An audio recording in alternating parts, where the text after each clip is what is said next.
I want to transition this into leadership because this is where culture either supports the mission or just quietly kills it. From your seat in your experience, whether it's from the military, being a police officer in different jurisdictions, or even in the nonprofit space.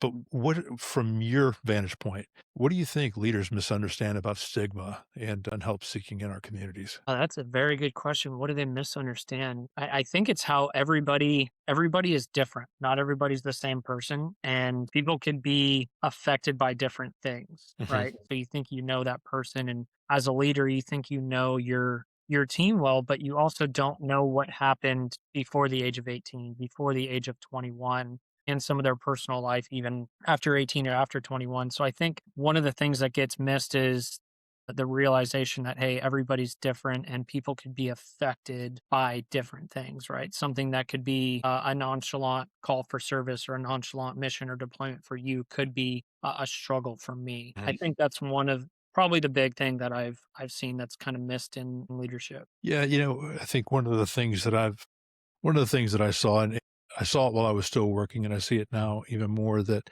old supervisors, old school would say, "Hey, don't bring your personal problems to work." Okay, well, who's at home telling you don't bring your work problems here? So, it's what we see at work and what we experience at work, regardless of the discipline, EMS, dispatch, or whatever, that stuff's going to bleed into home because we're human beings. And I think for leadership to say that not to bring your personal stuff here, it shouldn't impact work.